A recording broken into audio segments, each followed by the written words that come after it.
Hello students, this is lecture number 2 on the topic revenue. In the previous lecture, हमने types of revenue देख लिए थे that were total revenue, average revenue and marginal revenue.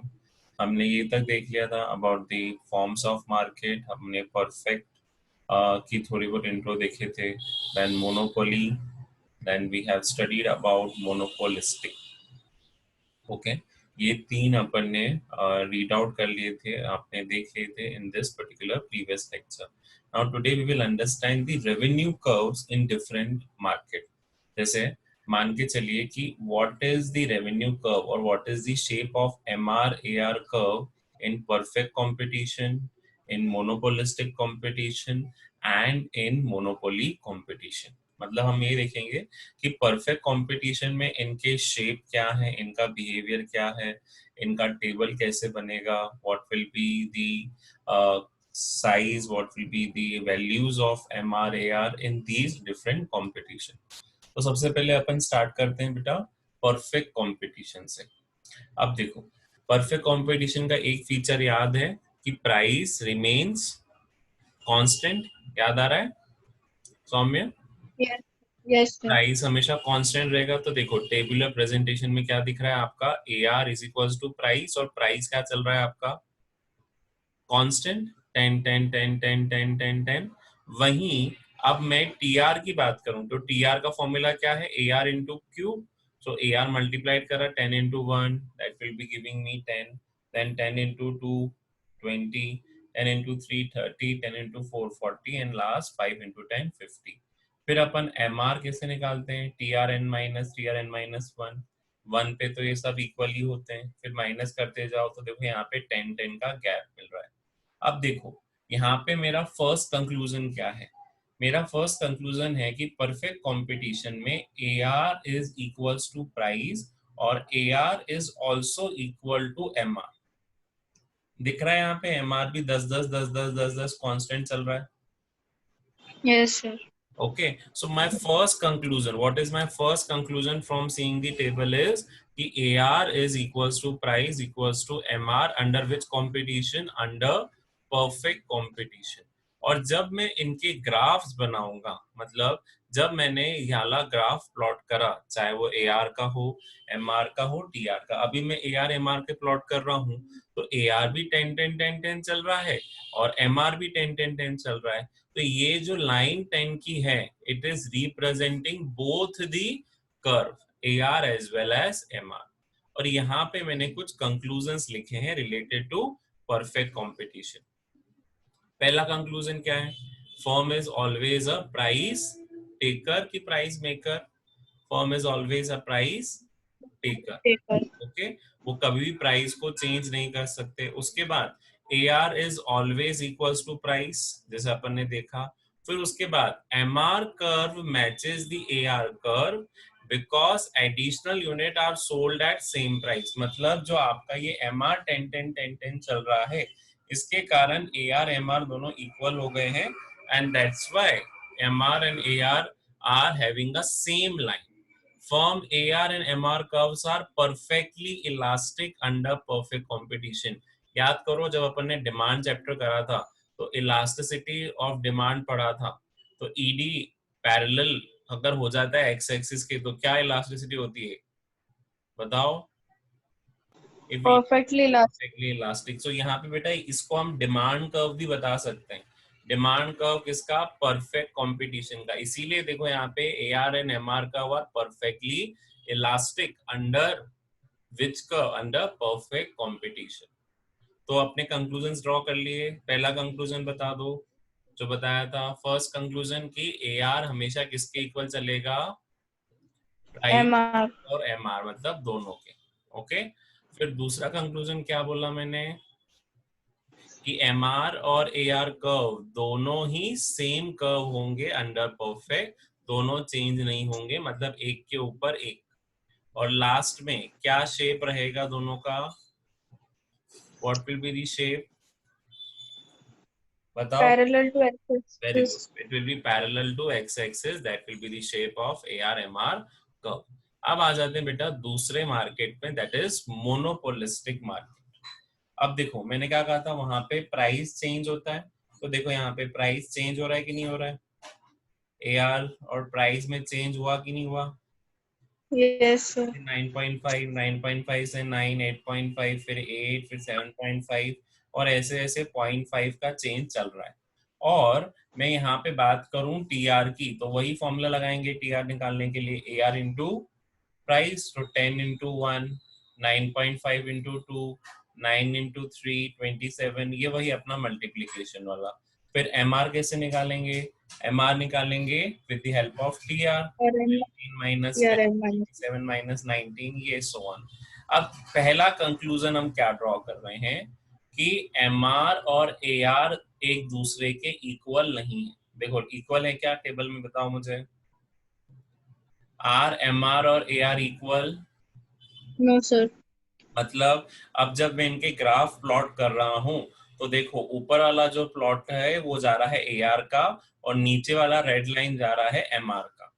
तो यहाँ पे A R और M R curve equal नहीं रहेंगे, as A R and M R not equal. दूसरा कंक्लूजन, ए आर अभी भी किसके इक्वल चलेगा, A R is always equal to price, तो ये तो अपन ने पहले ही पता है कि ए आर हमेशा प्राइस के इक्वल चलेगा।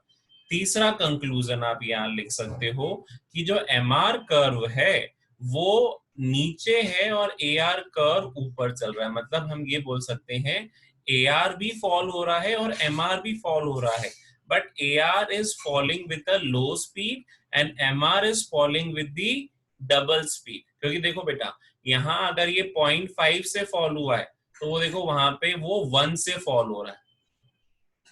आया समझ में, देखो वापस अगर ये 0.5 से फॉल हुआ, तो ये यहाँ पे कितने से फॉल हो रहा है, 1. 1 से। तो यहाँ M R curve is that's why below the A R curve, because M R curve is falling with a greater speed as compare to A R. अब दूसरा यहाँ पे क्या बोल रहे हैं, there is a negative relationship between price of the product and demand. कौन सा लॉ है बताओ, negative relationship between price and demand. Sir, law of demand. Very good, तो यहाँ देखो लॉ ऑफ डिमांड एप्लीकेबल हो रहा है कि नहीं हो रहा है, क्योंकि हमारी क्वांटिटी Yes. इंक्रीज हो रही है, क्योंकि प्राइस क्या हो रहा है, फॉल, और क्वांटिटी इंक्रीज हो रही है, so law of demand is applicable. फिर उसके बाद क्या बोल रहा है, average revenue curve and marginal revenue curve अब पैरेलल नहीं है, अब वो डाउनवर्ड स्लोपिंग है। परफेक्ट कंपटीशन में बेटा वो पैरेलल थे, लेकिन अब उनका सिनेरियो चेंज हो गया और अब वो डाउनवर्ड स्लोपिंग है। और दूसरी चीज यहाँ पे क्या बोली कि ए आर कर्व जो है वो मोर इलास्टिक है। क्यों, क्योंकि वो इतनी जल्दी फॉल नहीं हो रहा है, लेकिन क्यों, क्योंकि यहाँ पे अभी हमारे पास क्लोज सब्स्टिट्यूट्स अवेलेबल हैं। ठीक है, इसीलिए A R curve Yes. Is more elastic because goods have close substitute. मैंने बताया था example, take the example of toothpaste industry. आपके पास ब्रांड्स अवेलेबल रहते हैं जैसे कोलगेट, डाबर, पेप्सोडेंट, तो ये सब्स्टिट्यूट्स एक दूसरे के क्लोज सब्स्टिट्यूट है, एग्जैक्ट सब्स्टिट्यूट नहीं बोल सकता, क्लोज सब्स्टिट्यूट बोल सकता। तो यहाँ पे समझ में आ गया, क्या कंक्लूजन ड्रॉ कर सकते हैं मोनोपोलिस्टिक से। सबसे पहला बताओ मुझे, क्या ए आर और एम आर इक्वल होते हैं क्या, No, sir. A R is not equal to M R, पहला ये कंक्लूजन। क्रेश याद आ रहा है,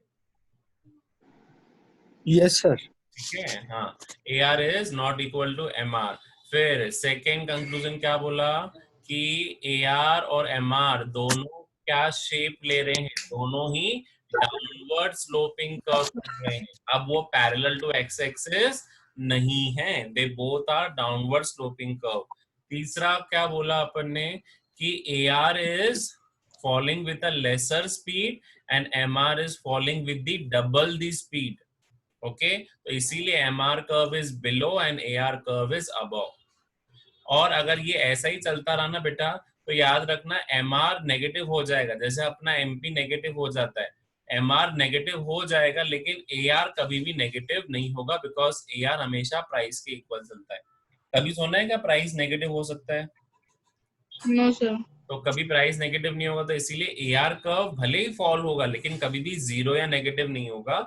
बाकी M R curve can be zero and negative अगर उसको और एक्सटेंड करते हैं। देखो 1 पे तो आ ही गया था, अगर मैं उसको और फॉल करूं जैसे 5.5 से 5, फिर 4 ऐसा करूं तो आगे जाके सिचुएशन बन ही सकती है कि वो एमआर क्या हो जाए, नेगेटिव आ जाए। चलो अब आगे बढ़ते हैं। In the particular in case of monopoly, अब मोनोपोली में क्या था, there was a single seller. याद करो मैंने बताया था मोनोपोली का meaning, Yes, mono means sir. Single and poly means seller. तो अगर सिंगल सेलर है, अब तो यहाँ पे भी क्या हो रहा है, प्राइस फॉल हो रहा है कि इंक्रीज हो रहा है, बताओ मुझे, प्राइस फॉल हो रहा है तो कि इंक्रीज हो रहा है, फॉलो है। फॉल हो रहा है, ठीक है। और उसके अकॉर्डिंग क्वांटिटी इंक्रीज हो रही है, so law of demand applicable है, Yes, sir. Law of demand applicable है। अब दूसरा देखो, यस सर। क्या ए आर और एम आर इक्वल है क्या, No, sir. तो अगेन मोनोपोली में सबसे पहला कंक्लूजन, ए आर प्राइस के इक्वल है लेकिन ए आर कभी भी वापस एम आर के इक्वल नहीं होगा। तो अपन ने तीनों मार्केट में देखा, तो यहाँ कंक्लूजन एक और लिखा सकते हो कि सिर्फ परफेक्ट के अंदर ए आर और एम आर इक्वल होते हैं, मोनोपोली और मोनोपोलिस्टिक में ए आर एम आर कभी भी इक्वल नहीं होंगे। फिर उसके बाद देखो एम आर नेगेटिव हुआ है क्या इस केस में, Yes, sir. तो M R curve can be negative और जीरो, लेकिन ए आर कर्व क्या नेगेटिव जीरो हुआ क्या, देखो बताओ मुझे। No, no, sir. तो देखो जब मैंने प्लॉट करा ग्राफ पे, तो ब्लू लाइन है signifying your A R curve, तो देखो ब्लू लाइन ऊपर ही है, वहां पे स्टॉप हो गई, लेकिन जो रेड लाइन है एम आर कर्व की, वो क्या हो रही है, नीचे जा रही है एक्स एक्सिस से, मतलब वो नेगेटिव सिग्निफाई कर रही है कि yes M R can be negative, लेकिन ए आर कभी भी नेगेटिव और जीरो नहीं होगा।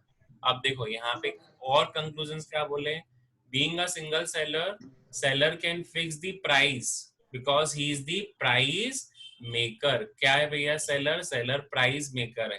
फिर उसके बाद क्या बोला इन्होंने कि coming towards the second point, he can sell more only, अगर वो अपना प्राइस क्या करता है, कम। तो अगर वो अपना प्राइस कम कर रहा है तो ही जाके वो ज्यादा क्वांटिटी सेल कर पाएगा। फिर there is a negative relation, मतलब दे सपोर्ट करता है लॉ ऑफ डिमांड को। फिर उसके बाद average curve and M R curve both are downward sloping from left to right. जैसे यहाँ पे देखो ए आर कर्व और एम आर कर्व दोनों डाउनवर्ड स्लोपिंग है, उनका शेप नीचे की तरफ जा रहा है। A R under monopoly is less elastic due to absence of close substitute। अब याद रखो मोनोपोलिस्टिक में वो इलास्टिक था और यहाँ पे वो कम इलास्टिक हो गया क्योंकि यहाँ पे कोई सब्सटीट्यूट अवेलेबल ही नहीं है। तो जब सब्सटीट्यूट अवेलेबल नहीं है तो इलास्टिसिटी क्या हो जाएगी, उसकी और कम हो जाएगी। क्लियर, रेवेन्यू कर्व्स क्लियर हो गया बेटा डिफरेंट मार्केट में। Yes, sir. बताओ, अपन ने तीनों मार्केट के रेवेन्यू कर्व्स पढ़ लिए, अपन ने तीनों मार्केट की स्टडी कर ली, रेवेन्यू समझ लिए, बस बेटा इस चैप्टर के अंदर यही था। अब आ जाते हैं last topic of this chapter, that is relationship between TR, MR and AR in perfect competition. Okay, अपन सिर्फ पढ़ेंगे अभी परफेक्ट कंपटीशन के रिलेशनशिप, क्योंकि मोनोपोली और मोनोपोलिस्टिक इस साल क्या हो गया है, डिलीट हो गया है। तो अपन ने जनरली मोनोपोलिस्टिक और मोनोपोली पढ़ लिया है, इससे ज्यादा नहीं पढ़ेंगे। अब अपन बस रिलेशनशिप परफेक्ट कंपटीशन के पढ़ेंगे and then we will end up the revenue chapter. तो बताओ टीआर क्या होता है, फॉर्मूला आपके सामने है, what is TR formula, Q into P. Q into P, या फिर इसको हम बोल सकते हैं A R into quantity, because price किसके बराबर चलता है, ए आर के। एम आर का फॉर्मूला क्या है बेटा, TRN TRN minus minus TRN TRN minus minus 1। One. फिर उसके बाद ए आर का T R divided by Q. ठीक, ये तो divided अपन by ने Q. फॉर्मूले पहले ही पढ़ लिए हैं। अब इनके बीच में क्या रिलेशनशिप है, लेट अस अंडरस्टैंड। वापस मैंने वाला टेबल आपके सामने रख लिया बेटा कि आपका परफेक्ट कंपटीशन में ए आर और एम आर का और क्या होते हैं, इक्वल। अब ए आर एम आर के साथ बेटा मैंने टी आर भी प्लॉट करा है। तो देखो ये जो रेड लाइन जा रही है ये ए आर और एम आर कर्व की दिखा रही है, और जो ये ग्रीन लाइन जा रही है that is of T R. तो पहला relation, TR curve is a straight line curve having a positive increase। देखो TR क्या हो रहा है, इंक्रीज हो रहा है। TR curve is increasing but at a constant rate। constant rate क्यों, क्योंकि देखो यहाँ पे जो MR है वो 10 10 10 10 10 से इंक्रीज हो रहा है। तो MR अगर 10 10 10 चल रहा है तो TR भी क्या होगा, TR will increase at a constant rate। फिर उसके बाद क्या बोला, AR is equal to MR, क्योंकि प्राइस क्या है, कांस्टेंट। तो this is also a relationship कि जब प्राइस कांस्टेंट है, जैसे यहाँ पे 10, यहाँ पे भी 10, यहाँ पे भी 10, यहाँ पे भी 10, यहाँ पे भी 10, तो अगर प्राइस कांस्टेंट है तो यहाँ पे तुम देख सकते हो AR और MR क्या हो रहा है आपका, इक्वल। फिर लास्ट में AR curve is horizontal parallel to x-axis as well as MR curve is also parallel to x-axis, जो पहले ही अपन ने रिलेशनशिप पढ़ लिया। क्लियर हो गया relationship between TR, AR and MR? बेटा बताओ मुझे,